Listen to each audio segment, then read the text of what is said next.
Good afternoon, everybody. Thanks for joining us today.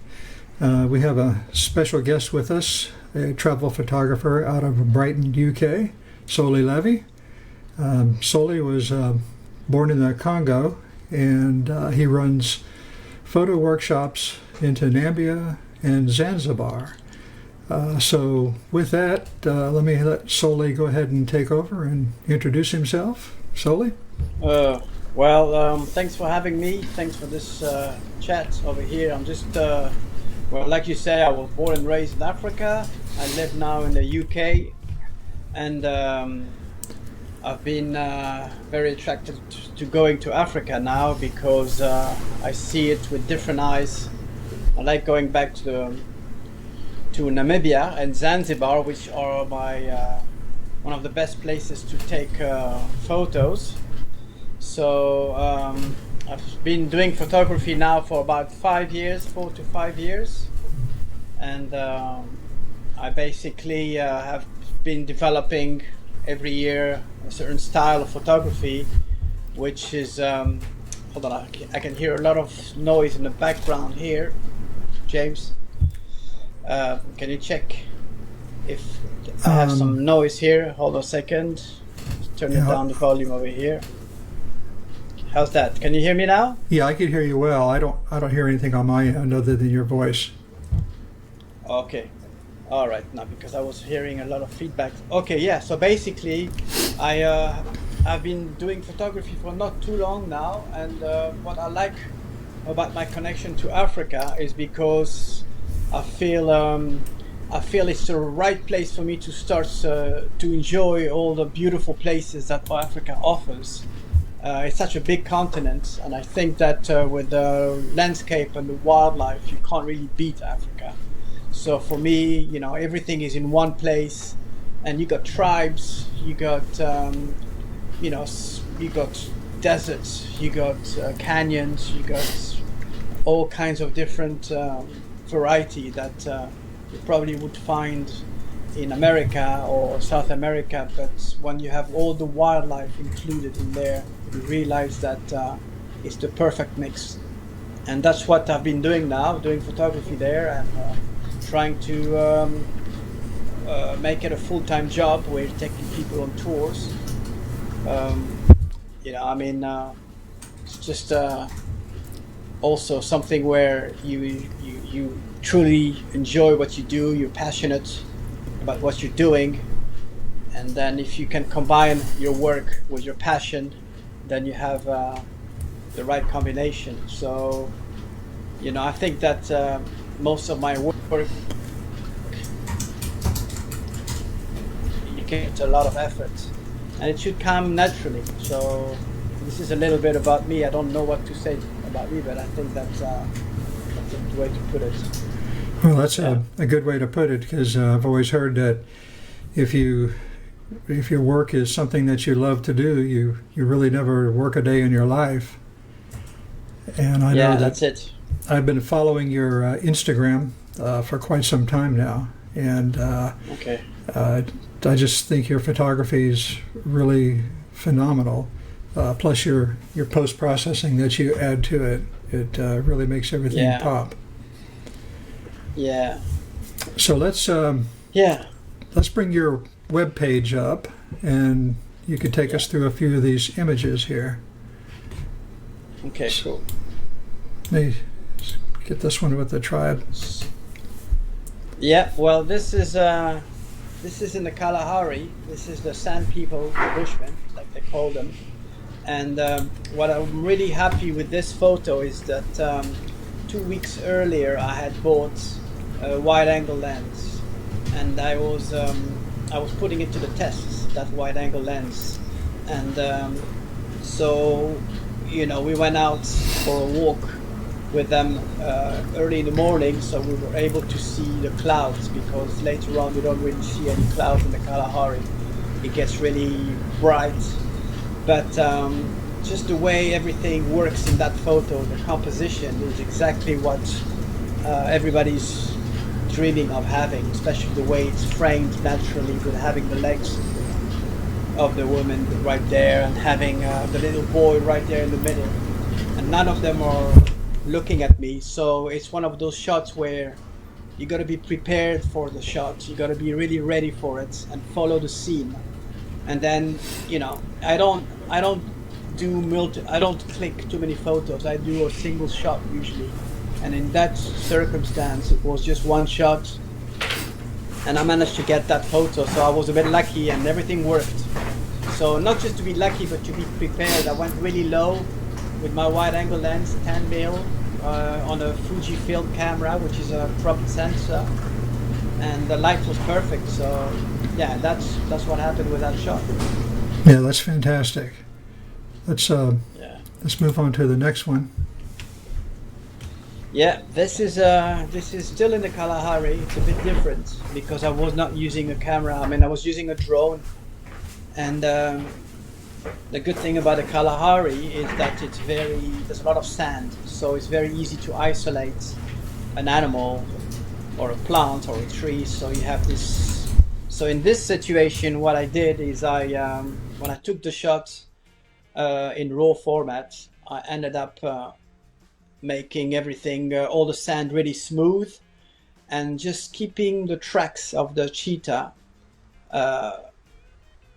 in the photo, meaning that I would put some clarity on the footprints so that they stand out more. But the rest has been with no, how do you say that?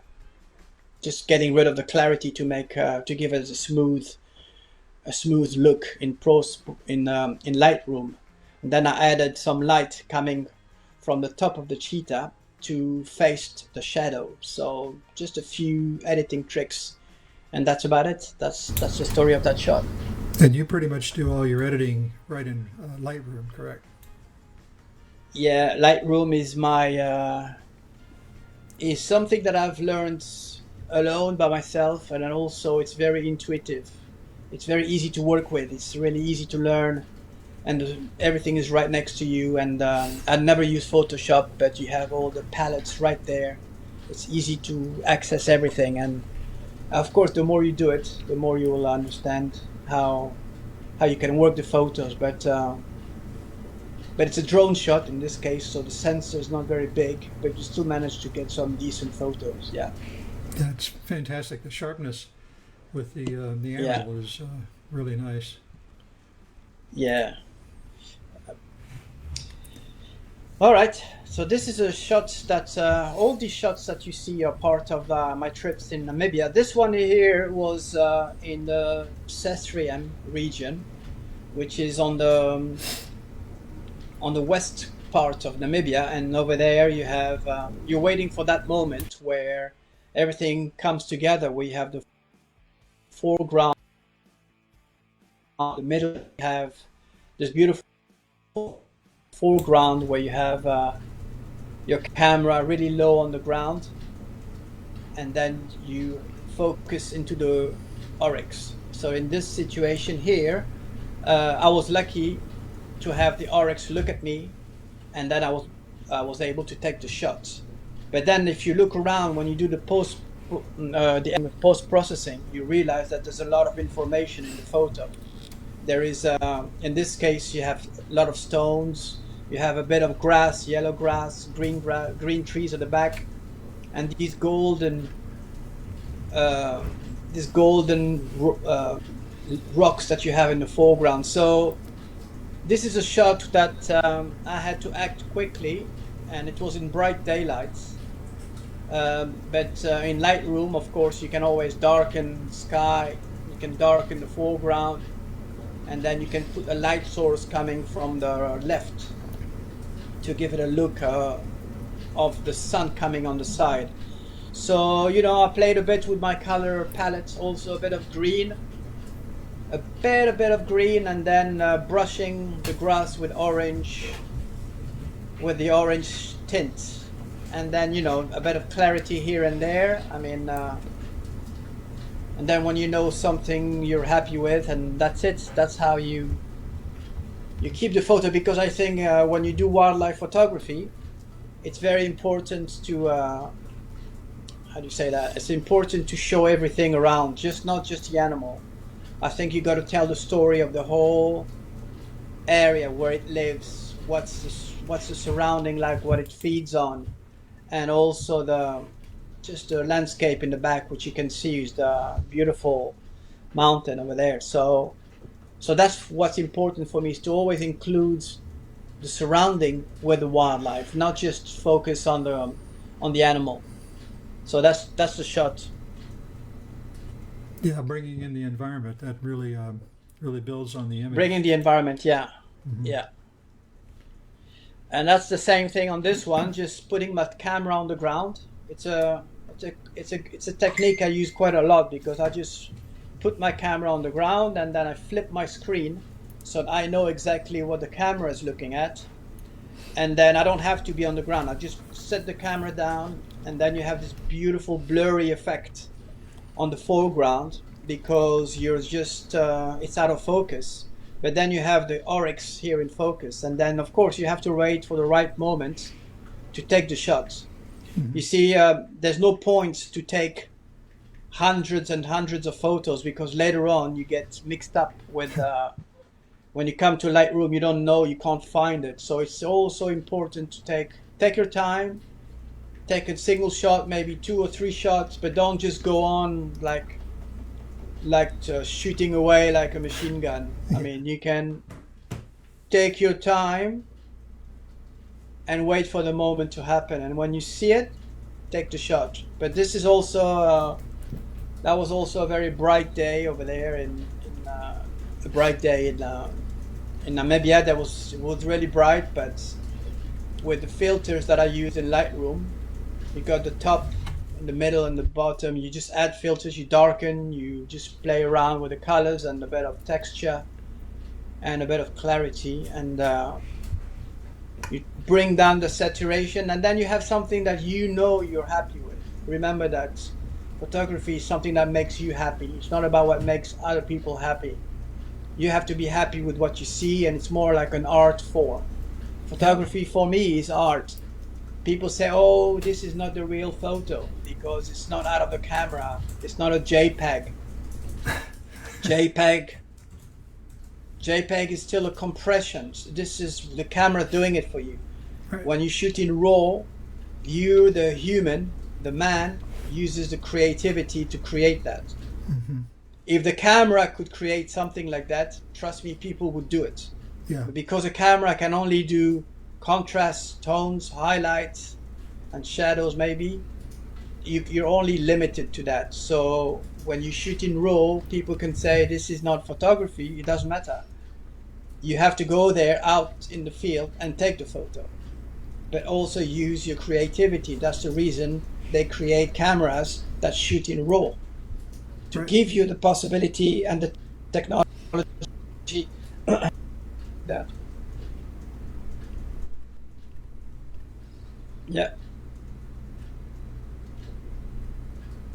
Okay. I think you froze up a little bit there. Let's go to the next image.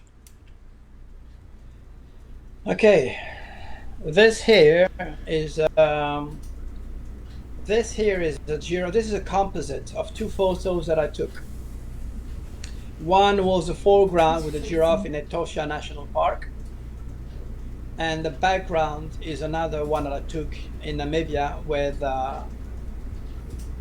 these beautiful hills, a bit hazy, and I just put one and one together to create that effect of immensity.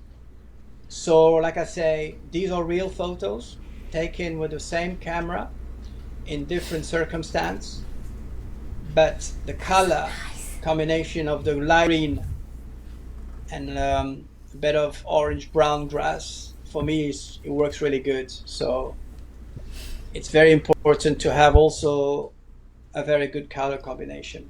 Yeah. And there you go. If you know it works, then you can post it, and I think it's okay as long as you're happy with it. Yeah. When I looked at this, I didn't realize this was a composite, but that's great. That's a composite, yeah. That's not a composite, that's a real photo too, and it's the same principle of putting the camera on the floor. The lower you go, the bigger your background. If you stand up, your background won't touch. If I'm low, everything comes up. So in this situation, This is a Himba boy in the north area of Namibia, and that's also like wait for the moment. Put your camera down, and sometimes you turn around, and I saw this little boy walking, and I was lucky to have his perfect stance right there, right behind the tree. That represents, it's a story by itself, how they live. Hmm. You know, the background is very dry, arid, there's nothing. It's just, everything seems dead. It's a bit like a Mad Max scene. Yeah. But you see the way he's dressed, look at the bracelet, look at the details, look at his haircut. Sometimes I take the photo and I don't really see it until I come back in Lightroom and I do some post-processing. Then I see much more information. Yeah. So when you come back to it later, then you see more. But you have to be able to have your camera ready with you and look around you and understand your surrounding. Study your surroundings and always be on the lookout. Take the shot, then leave. Single shot. Don't go like machine gun. Yeah. That's the story. This is again a shot that is in the Kalahari, and that's so you got dunes of the Kalahari. You got dunes, and that's where I take some of my people on tour, because you have wildlife in the desert, and it's great because they were really high up on the dune. I managed to zoom in, but what makes this photo really special is the flick of the tail. It's the way the tail is out Hmm. in both direction, and so for me that worked. And all I did was put a bit of haze. And now a lot of people put dehaze, but I like to put a bit of haze and an exposure at the bottom to give it a bit of a dusty look. Yeah, I like And the, I like the head that's tilt. it. The taller animal, I like the head tilt. That's sort of looking like they're looking back a little bit to Yeah, see what you're doing. yeah. I was quite far actually in that Yeah, what photo. lens were you using on that? I was using a 100-400 lens from Fujinon. Okay. So that's like the biggest one they have. Yeah, I'm familiar. I've got that lens too. It's a pretty sharp lens. Yeah, excellent lens. You know, I mean, I put it to the test and it's fast, and you can Hmm. see the photos. And for me, you know, even if I get one good photo, it's worth the lens. Yeah. You don't have to have hundreds of those. If one or two photos are good, this is also 100-400, and this is the same lens, and then a bit of haze at the bottom and a bit of tint. You play with the tints on the top of the photo to give it that look, and then a bit of sharpness on the skin of the giraffe to show all the little squares, and a bit of clarity on the tail to show the black tail, and then that's it. I mean, you know, Yeah, that's the same. That's the same thing. It was I was just going on for giraffes at one point. Everything was giraffe, but I have quite a few good ones, and so once I start with giraffes, I know I have more shots of giraffes, and I kind of want to continue working with that. But now I do something else. It depends on the mood you're in. Also, everything, the color, the way you edit, is also depending on the mood you feel today. Next week, I may be doing something completely different, but it's all about having fun. That's how it works. Yeah, that one is Sossusvlei, which is the desert area of the west of the Namibia, and you have some beautiful clouds, and the light coming through on the dunes makes it very like a painting. So when I have I think this is done with my 10-24 lens, if I'm not wrong. It's a wide angle lens, and I have a polarizer, which you see better the outcome. and uh, and then on top, and then a bit of post-processing by putting a bit of warmth on the top of the dunes with a radial filter, warmth, and then at the bottom I would put some light coming through behind the trees so that you can see the branches. Mm-hmm. So a bit of light right behind the trees to see the branches, the details of the branches, and then lower the intensity on top of the sand dune. Lower it, not too bright, making dark. Yeah. Yeah, that's a super image. Yeah, that works good in big format. Yeah.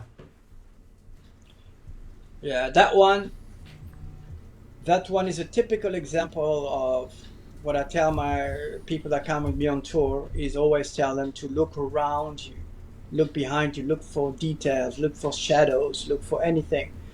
And this is where everybody was taking photos of the sand dune, which is on the right. But sometimes we turn around and you see those beautiful color, the shades, and the pattern on the ground, which makes you think this is it. This is the shot I want more than the sand dune.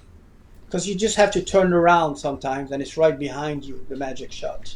Yeah. So that's why I try to keep telling people, it's like, take your time, understand the surrounding, look around you, look behind you, and then take the shot. But always study your surrounding. Be aware what's behind you, or especially at this time of the day, you have long shadows. And that lone tree in the middle of the desert is crying out, is like shouting at you, it's like, take a photo of me. And then a bit of editing, working with the light, a bit of warmth to highlight just what you want people to see. Because remember, when you edit a photo, you have to work in different areas of the photo. You can't just edit the whole photo. Right. You see, there is a lot of information everywhere. You got the dunes, you got the tree, you got the ripples, you got the bushes. There's so much information that you want to keep the person looking at your photo. You want to keep them there. You want to keep them looking at it as if they are in that photo, in that surrounding. So that's why it's important to edit different areas of the photo. There are two things that make a great photographer. First is a good composition, a good framed image, Jim. Yes. And the second part is the editing. The creation of a create photo. And that's what I learned. You need a good frame, good, right. A good, well-framed photo. Mm-hmm. Yeah. Yeah. Let's move on to the next one now. Yeah. Yeah. Oh, that one, yeah. That's these are the gang. This is a gang. These guys, meerkats, they are used to people, so they're not running away. And this is also in the Kalahari. They're not running away. And the good thing about this image is that you can go with your wide angle lens and get really close up to them and then take the shots, and you just wait for the right stance. You wait for one looking on the other side, everybody's looking different way, and then there's one of them looking straight at me. So I thought, okay, I'm still gonna go low, below the animal, and then take the shot. And then it works. Always go low. That's a wide angle shot.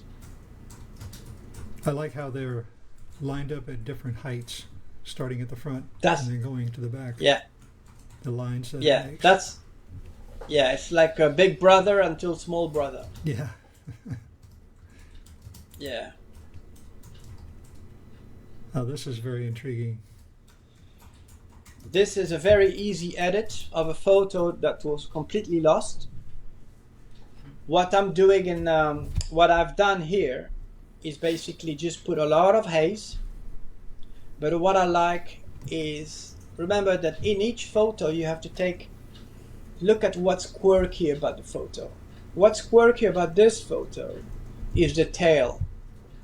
You don't see a tail like that in a giraffe. You always see it down or flicking, but you don't have it like a spoiler of a car. So that's what made this photo quite quirky, because the tail was amazing. So what I did is I put a lot of, in editing, I just worked from the bottom parts all the way to the giraffe, and I put a lot of haze as if it's running in the clouds. But that was a shot that I took in Etosha. That's it. Well, that's what came to mind when I saw that. Is I don't know if the giraffe was running or not, but because of the angle of his tail, it Yeah. appears like he was running. Yeah, that's it. Oh, wow. Yeah, that's Etosha again. That's a composite of 2 photos. But Do you see the comments? you see, what I did right there, it was a very bright day, and all I did was darkened the whole photo.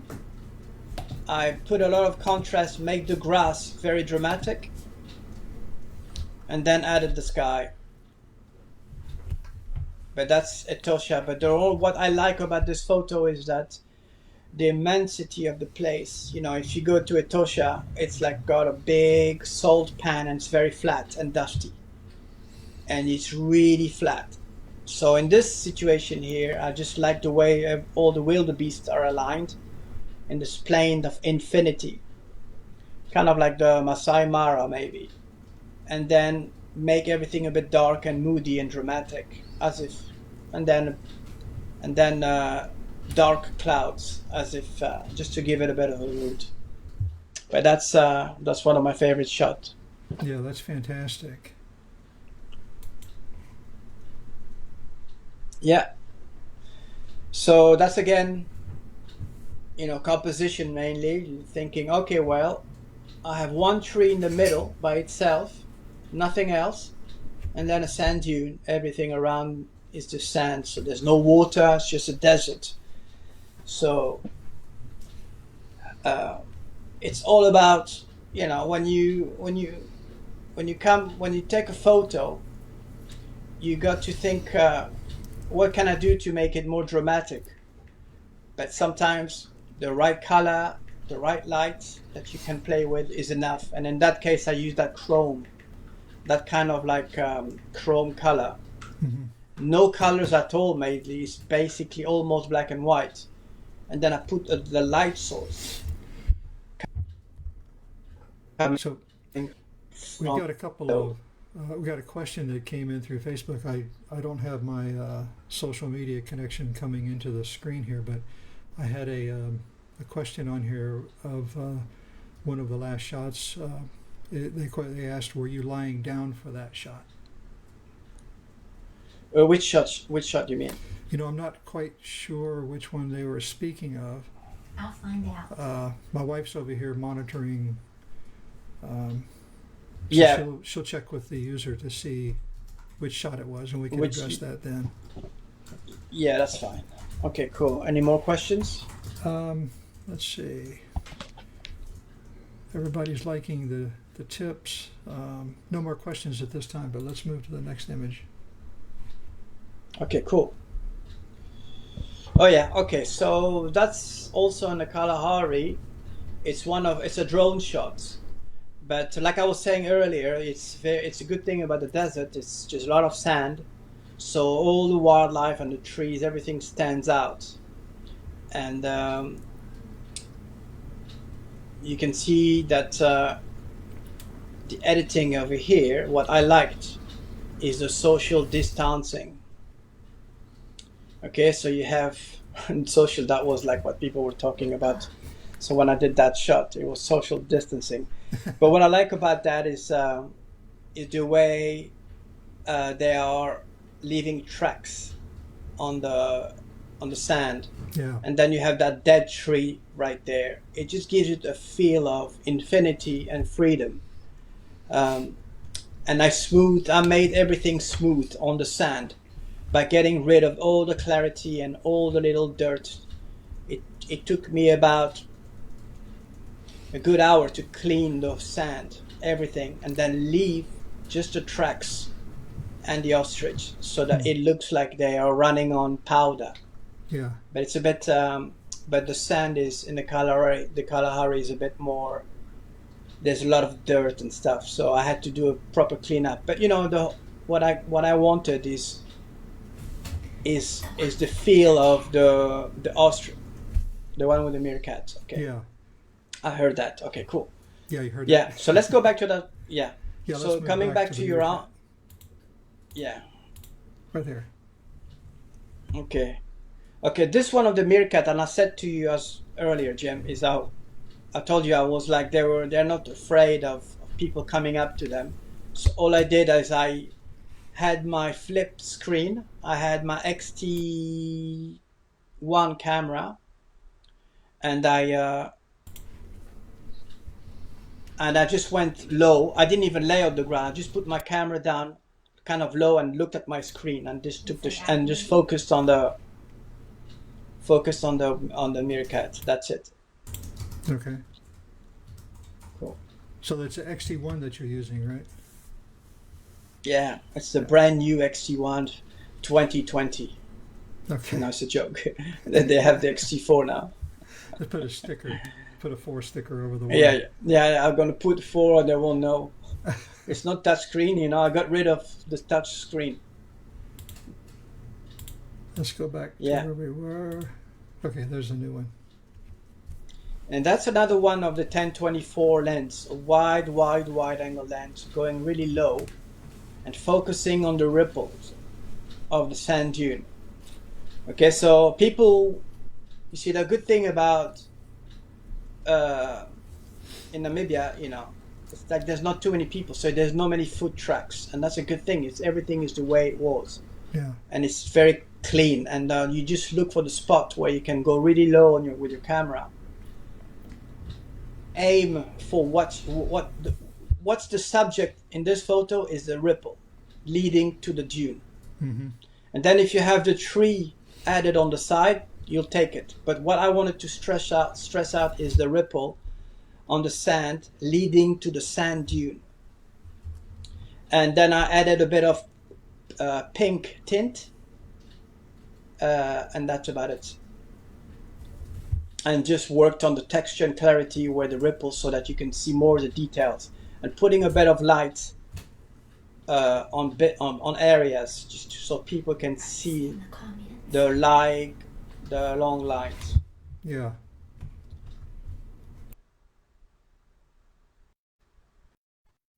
Oh, there was a question about what time of day they took this shot. What time of day? That's bright Yeah. daylight, really. I mean, it's probably 11 o'clock in the morning. You can see there's no really shadows, because it's just, you know, it's about 10, 11 o'clock in the morning, around Okay. that.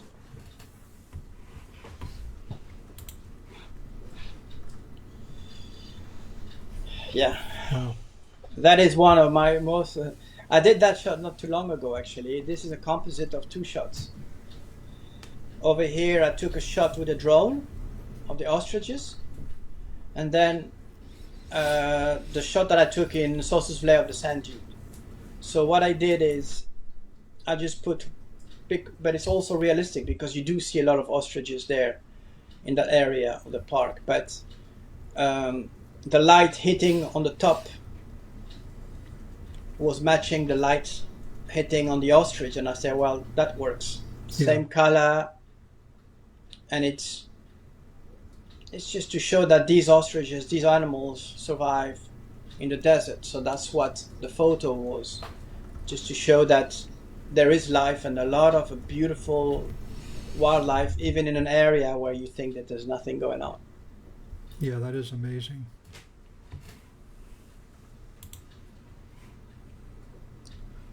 Yeah, that's That's still there, sauce souffle, you know, and then I play with the color. And then I played with the color right there, and that's it. Uh, and like the blue and orange like that, but that's sauce souffle. And editing, which is basically putting filters, you know, in the foreground. I put a bit of orange, Yeah, the color orange palette is just, and teal, orange and teal, basically orange and teal.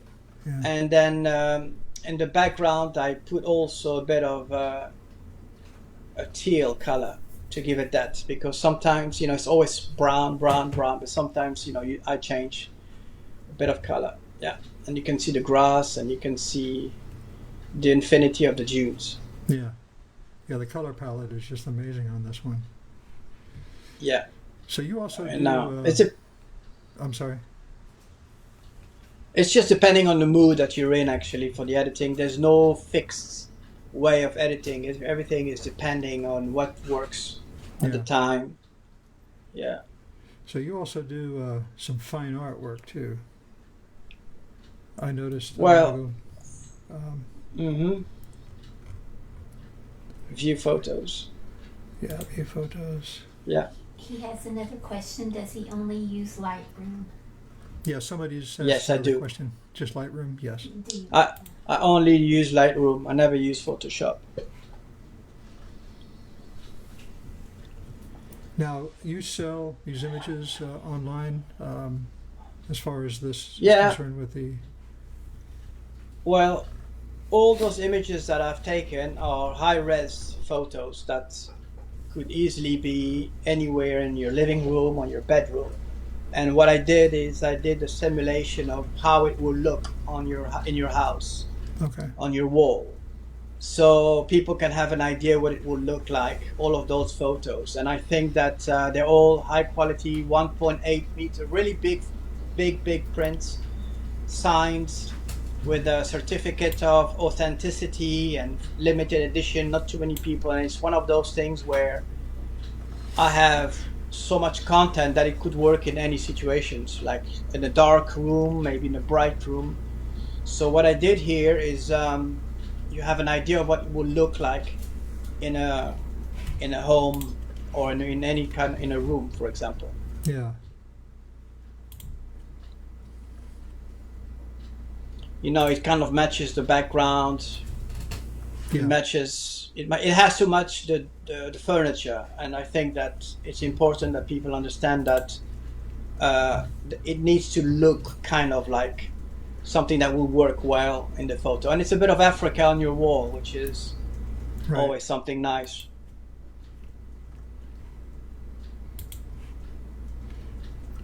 Yeah, So let's. it's quite a big selection there. That sure is. This is quite a bit. So most folks that are on can go to solilevy.com to view this. Also to get information about his workshop. And then we'll go to your Instagram, which may have some of the same pictures, but I think there's a few different ones. Let's go to this one right here. Where was Yeah, this taken? that's a drone. That's in Walvis Bay. That's in Walvis Bay, but I added. That's a composite. I added the mountains on the back. So you have the lagoon in Walvis Bay, and then you have the backdrop that I added because I thought it looked nice. I didn't want to put anything else. I kind of liked the way it looked. So it's a drone shot, and a combination of a shot taken with my Fuji, with probably my 55-200 mm lens, and just a bit of editing by putting contrast in the foreground, and a bit of green in the water, making the foreground a bit darker, and then the background a bit of blue and pink. Now, what are these birds?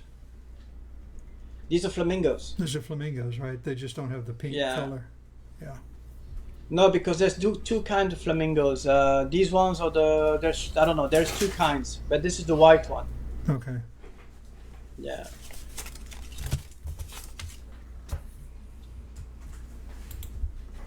Okay, let's, we looked at that one, this one here.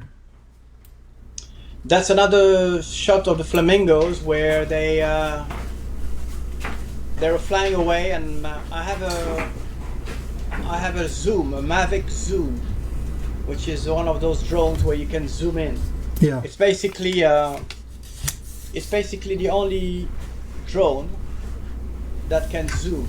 Right. So you can really get a close up because no other drone has this function. So this is one of those, they were really far out, and I zoomed in because they were circling around and coming back, and I managed to get that shot. And then I added the lights at the back,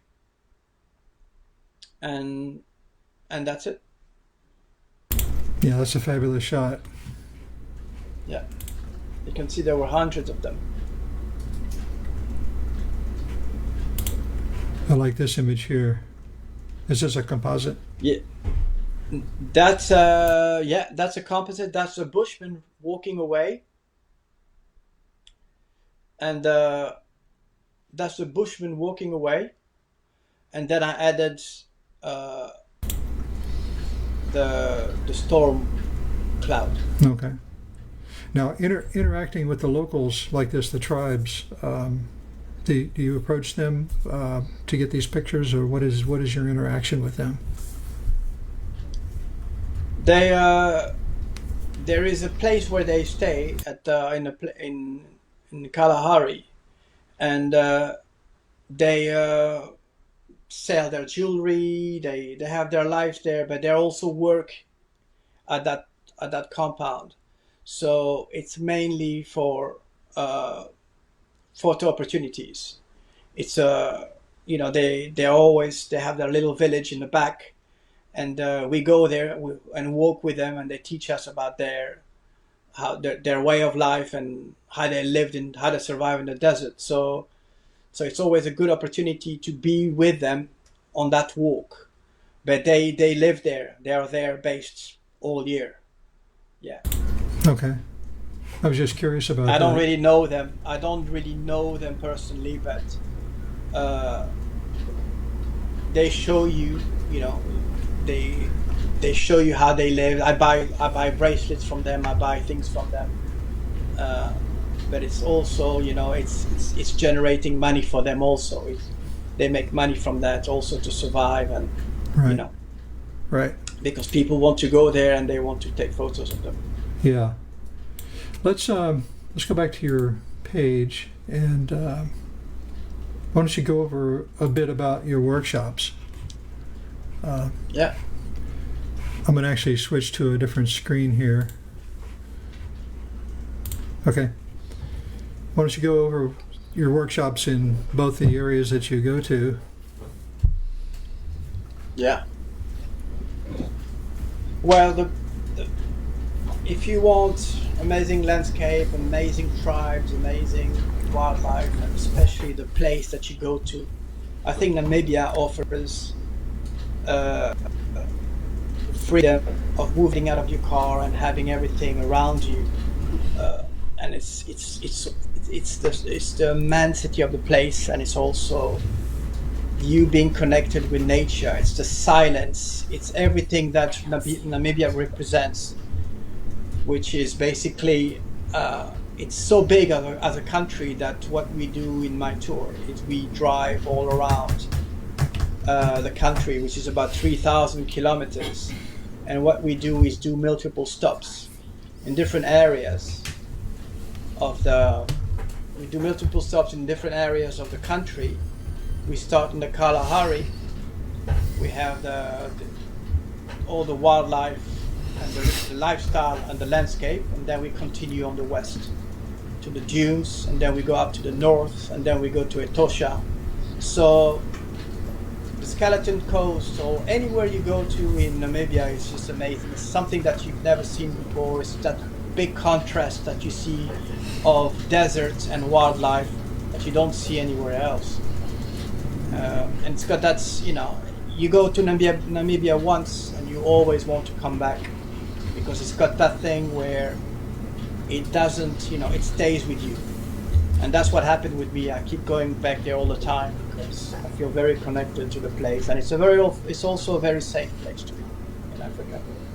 How many? So I take people there, and we do an 8-day trip all around. We stay, we just take photos in different areas every day. And then I teach also editing in the evening. So we take photos, editing, and so on, like that for about 8 days. About how many people do you usually take on a trip? We don't have a big group. We're about 6 to 8 maximum. We have a 4x4. We just, I think it's best to have a small group. It's easier. So I try to keep it at that size. Yeah, it's not too big. Very good. That's the same thing for Zanzibar also. Yeah, because when you monitor and you want to help people, it's better when you have a smaller group because you can give them the time that they need in any circumstance, whether it's composing and then later it's editing. But usually, I mean, after a few days, you can see that they change. The photography becomes so much better. They understand the camera. They understand what they're looking for. They study the scene. They're more aware of their surrounding. They are also, they know they can predict a scene. They know what's going to happen and they get ready for the shot. So that's what I try to show them. It can be anything. And the good thing about Namibia, there's so much beauty everywhere that we focus also on all the little things that's between one place and another. So we stop so many times on the way because even though we have places that we need to go to, we are stopping the car all the time to take shots. We get out of the car, we're not stuck in the car, we walk, we see beautiful zebras, oryx, wildebeest. We just go up to them, we're not really stuck like you would do in the Masai Mara or in Serengeti where you're stuck in the car, because I always believe that wildlife photography, you need to be in a very good position than to be on top of a car. If you're below their shoulder is when you get the best shots of wildlife. If you take a shot of a lion from the top of a car, it's not the same. You don't get the same results as if you are on the same level, and it goes like that for wildlife. In Namibia, you just get out of the car, except Etosha, but Etosha, you got to stay in your car, but the rest of the time, you are out driving around, and there's beautiful mountains, there's beautiful landscape everywhere you are. There's canyons, rivers, dunes. So it's a bit of an adventure compared to just being driven around in a game reserve. Yeah, I could see where, if you're shooting down from the top of a safari jeep, you're not going to get the full picture of the landscape and everything else. Especially if you're a hardcore photographer. Yeah. A question that I have as far as the logistics, if somebody was traveling there, what is it that they have to go through? Is there any permits to get to the country, or can you describe some of visas? that? You mean? Yeah. Yeah, they don't. You get the visa right there at the airport. It's not a problem. You don't need to wait like China or Russia. Yeah. It's easy. You just show up there and you should get the visa, no problem. I don't think you need to get any malaria shots because there's no mosquitoes. Okay. Unless you go maybe on the Caprivi region, close to Botswana, where it's a bit more wet.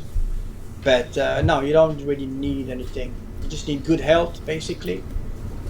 You need to be, because sometimes we can walk up a dune or walk up, and that's the only thing. But basically, you don't really need anything.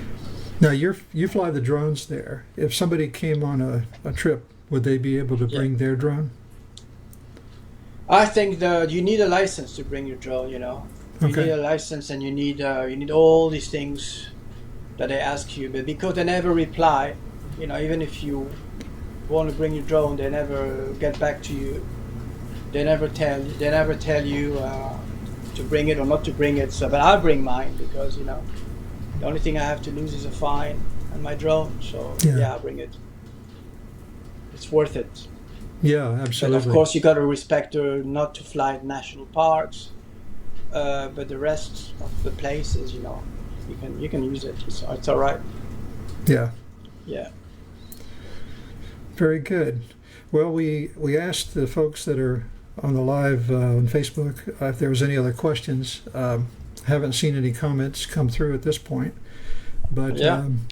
this will stay out on Facebook for a while. So if you know anyone that wants to view this, you could send them the link. I'll make sure I get a link to Okay. you. Cool. There's also All right, fantastic. it's streaming to my YouTube channel too, and I'll send that to you. And I Okay, really cool. appreciate your time, Soli. No problem. Thanks for Hopefully having me. when the COVID gets over and we can travel out of the United States again, maybe I will touch base with you and see about getting a trip into there. Anytime. Okay. Anytime. All right. Well, Well, you have a good rest of your day, and thank you for your You time too. again. Okay. You too. Take care, my friend. Okay. Bye. Bye-bye. Bye. Bye.